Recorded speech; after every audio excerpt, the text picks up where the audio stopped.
ಇವತ್ತು ಸ್ಲಮ್ ಓಡಾಡಿದ್ರಿ, ಅವ್ರ ವಾಸ್ತವ ಸಮಸ್ಯೆಗಳು ಏನು ಅಂತೇಳಿ ಅವ್ರು ನಿಮ್ಮ ಹತ್ರ ಹೇಳ್ಕೊಂಡಿದ್ದಾರೆ. ಏನನ್ನು ಫೈಂಡ್ ಔಟ್ ಮಾಡಿದ್ರಿ, ಏನು ಮಾಡ್ತೀರಿ ಸರ್? ಸರ್, ಈಗ ಖಾತೆದು ಚಿಕ್ಕಬಳ್ಳಾಪುರದಲ್ಲಿ ದೊಡ್ಡ ಇಶ್ಯೂ. ನಾನೀಗ ಹತ್ರ ಕೂತು 50 ಖಾತೆ ರೆಡಿ ಮಾಡಿ ನಾನು ಖಾತೆನ ಪ್ರತಿಯೊಬ್ಬರು ಮನೆಗೂ ಕೊಡ್ತಾ ಇದ್ದೀನಿ.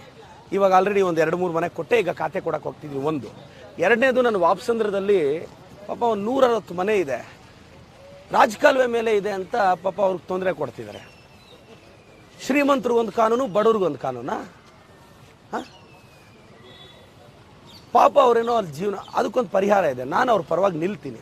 ಚಿಕ್ಕಬಳ್ಳಾಪುರದಲ್ಲಿ ರಾಜಕಾಲುವೆ ಮೇಲೆ ಅಥವಾ ಸ್ಟೇಟಲ್ಲಿ ರಾಜಕಾಲುವೆ ಮೇಲೆ ಭಾಳಷ್ಟು ಇದ್ದಾವೆ. ನಾನು ಹೇಳೋದು, ಯಾಕೆ ಪರ್ಟಿಕ್ಯುಲರ್ ಗ್ರೂಪ್ನ ಟಾರ್ಗೆಟ್ ಮಾಡ್ತಿದ್ದಾರೆ? ಅದಕ್ಕೆ ಪರಿಹಾರ ಅವ್ರ ಮನೆಗಳಲ್ಲಿ, ಸರ್ ಇದು ನಮ್ಮ ಮನೆ ಅನ್ನೋದಕ್ಕೆ ನಮ್ಮ ಹತ್ರ ಪ್ರೂಫ್ ಇದೆ. ಆದರೆ ಹಳೆ ಶಾಸಕರು, ಅವ್ರ ಬೆಂಬಲಿಗರು, ಮತ್ತೊಬ್ಬರು ಮಗದೊಬ್ಬರು ಯಾರೋ ಕೇಸ್ ಹಾಕಿ ತೊಂದರೆ ಕೊಡ್ತಿದ್ದಾರೆ. ನಾನು ಹೇಳ್ತೀನಿ, ನಾನು ಅವ್ರ ಪರವಾಗಿ ನಿಲ್ತೀನಿ. ನಾಳೆ ಬೆಳಗ್ಗೆ ಮೀಟಿಂಗ್ ಇದೆ ಸರ್ ಅವ್ರ ಜೊತೆ, 160 ಮನೆಗಳವ್ರ ಜೊತೆ. ಮತ್ತು ಜಿಲ್ಲಾಧಿಕಾರಿಗಳ ಹತ್ರ ಹೋಗ್ತೀನಿ. ಸರ್ಕಾರದಲ್ಲಿ ಸಾಲ್ವ್ ಆಯಿತಾ, ಸಾಲ್ವ್ ಮಾಡ್ತೀನಿ. ಅಕಸ್ಮಾತ್ ಇಲ್ವಾ, ನಾನು ಅವ್ರ ಪರವಾಗಿ ಕೋರ್ಟಲ್ಲಿ ಕೇಸ್ ಫೈಟ್ ಮಾಡ್ತೀನಿ. ಯಾಕೆಂದರೆ ಸಪೋಸ್ ಅದು ಕಾನೂನು ಚೌಕಟ್ಟಿನಲ್ಲೇ ಬಗೆಹರಿಬೇಕು ಅಂದರೆ ನಾನು ಕಾನೂನು ಚೌಕಟ್ಟಿನಲ್ಲೇ ಅದಕ್ಕೆ ಪರಿಹಾರ ತೊಗೊಂಬರ್ತೀನಿ. ಬಟ್ ಆ 160 ಮನೆಗಳನ್ನ ಉಳಿಸ್ಕೊಳ್ಳೋ ಪ್ರಯತ್ನ ಪಡ್ತೀನಿ. ಪಾಪ ಅವರೆಲ್ಲ ಅವ್ರ ಪಾಡ್ಗವ್ರು ಇದ್ದಾರೆ ಸರ್. ಹೋಗಲಿ, ಅದು ಸಿಟಿಗೋ ಯಾವುದಕ್ಕೂ ತೊಂದರೆ ಇಲ್ಲ. ಅವ್ರನ್ನ ಬದುಕಕ್ಕೆ ಬಿಡದೆ ಸುಮ್ಮನೆ ತೊಂದರೆ ಕೊಟ್ಟರೆ ಹೆಂಗೆ ಸರ್?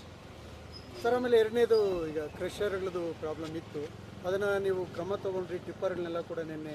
ಸರ್ ನೋಡಿ, ಮೊನ್ನೆ ಒಬ್ಬ ರೈತ ನಾನು ಹೇಳೋದು, ನೋಡ್ರಪ್ಪ, ಸರ್ಕಾರದಿಂದ ಪರ್ಮಿಷನ್ ಇದೆಯಾ, ಲೀಗಲ್ ಆಗಿದೆಯಾ? ಸರ್ಕಾರದ ಕಾನೂನಿನಡಿ ನೀವು ಕ್ರಷರ್ 100 ಅಲ್ಲ 1000 ನಡೆಸ್ಕೊಳ್ಳಿ, ಬಟ್ ಸರ್ಕಾರದಿಂದ ಪರ್ಮಿಷನ್ ತಗೊಳ್ಳಿ.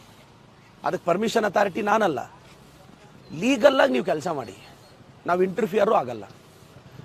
ಓವರ್ ಟರ್ನ್ ಮಾಡೋದು, ಹೆಂಗಂದ್ರೆ ಅಡ್ಡಾದಿಡ್ಡಿ ಓಡಿಸೋದು, ಹೆಂಗಂದ್ರೆ ಹಂಗೆ ಬ್ಲಾಸ್ಟ್ ಮಾಡೋದು ಮಾಡಿದ್ರೆ ನಾನು ಯಾವನ್ನೂ ಮುಲಾಜು ನೋಡಲ್ಲ. ಅದಕ್ಕೆ ಮಾಲೀಕರು ಏನಂತಾರೆ, ನಿನ್ನೆ ಕೂಡ ಅಟ್ಲೀಸ್ಟ್ ಮೊದಲು ಕರೆದು ನಮ್ಮನ್ನು ಒಂದು ಮಾತು ಕೇಳಲಿಲ್ಲ, ಯಾರು ನಾನು ಯಾಕ್ರಿ ಅವ್ರನ್ನ ಕರೆದು ಅಕ್ರಮವಾಗಿ ಕ್ರಷರ್ಗಳು ನಡೆಸೋ ಅಯೋಗ್ಯರಿಗೆ ನಾನು ಯಾಕ್ರಿ ಕರೆದು ಮಾತಾಡಬೇಕು? ಒಬ್ಬನ ಯಾವನಾದ್ರೂ ನಿಯತ್ತ ಕ್ರಷರ್ ನಡೆಸೋನಿದ್ದಾನೆ? ಯಾವುದೋ ಒಂದು 2-3 ಇದಾವೆ, ಮಿಕ್ಕಿದೆಲ್ಲ ಅಕ್ರಮವಾಗಿ ನಡೆಸ್ತಿದ್ದಾರೆ. ಈ ಅಕ್ರಮವಾಗಿ ನಡೆಸೋ ರೌಡಿಗಳನ್ನ ಕರೆದು ನಾನು ಮಾತಾಡ್ಬೇಕಾ? ನನಗೇನು ಕೆಲಸ ಅವ್ರನ್ನ ಮಾತಾಡೋಕ್ಕೆ? ಕರೆಕ್ಟಾಗಿದ್ದರೆ ಕೆಲಸ ಆಗುತ್ತೆ, ಇಲ್ಲಿಗಲ್ ಆಗಿದ್ದರೆ ಬಂದ್ ಆಗುತ್ತೆ. ನಾನೇನು ಅವ್ರನ್ನ ಮಾತಾಡೋದು? ಕರೆಕ್ಟಾಗಿ ಇಡಿಸಿದ್ರೆ ನಡಿಯಕ್ಕೆ ಬಿಡ್ತೀನಿ, ಇಲ್ಲಿಗಲ್ ಆಗಿದ್ರೆ ಮುಚ್ಚಾಕ್ಸ್ತೀನಿ.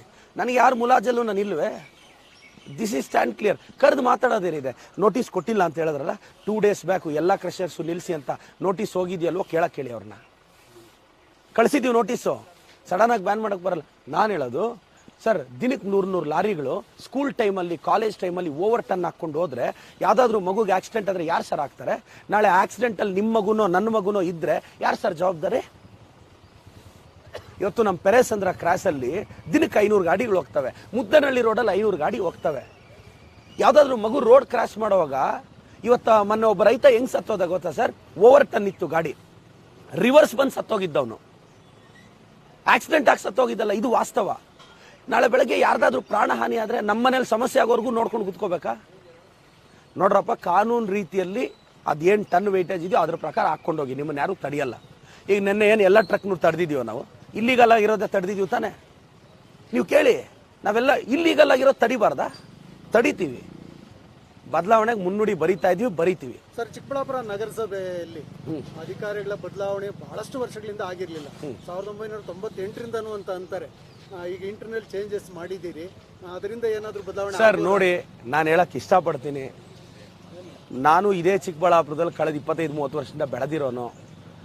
ಯಾವ ಟೀ ಅಂಗಡಿ ಹತ್ರ ಕುತ್ಕೊಂಡ್ರು, ಕಾಫಿ ಅಂಗಡಿ ಹತ್ರ ಕುತ್ಕೊಂಡ್ರು ನಗರಸಭೆ ಭ್ರಷ್ಟಾಚಾರದ ಬಗ್ಗೆ ಪುಟುಗಳಿಗಟ್ಟಲೆ ಮಾತಾಡ್ತಾರೆ.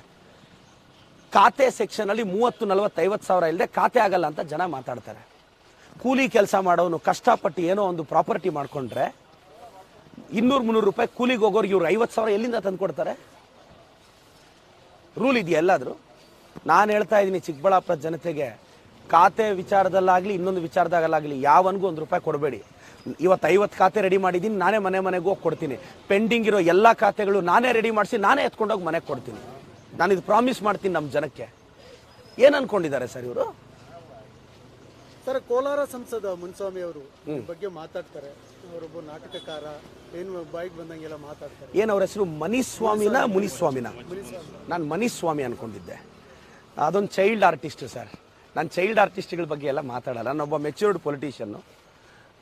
ಸ್ವಂತ ತಾಕತ್ತಲ್ಲಿ ಕಾರ್ಪೊರೇಟರ್ ಗೆಲ್ಲೋ ಎಲೆಕ್ಷನ್ನು ಗೆಲ್ಲೋ ತಾಕತ್ತಿಲ್ಲ. ನಿಮ್ಗೆ ಗೊತ್ತು, ಚಿಂತಾಮಣಿಯ ಪ್ರಭಾವಿ ನಾಯಕರು, ಕೋಲಾರಿನ ಪ್ರಭಾವಿ ನಾಯಕರಿಂದ ಆತ MP ಆಗಿದ್ದು. ಅದೇನೋ ಅಂದಿದ್ದಾರೆ, ಮುಂದ್ರುಂದಿ ಮುಸಲ್ ಪಂಡ್ಗ ಅಂತ. ನಾಕಿಂಗ್ 5 ఏండ్లకు ಮುನ್ಸಮನ್ನ ఉండేది ముసల్ పండుగ, నీకు ముందరాడదే ఉంది చూపిస్తాము.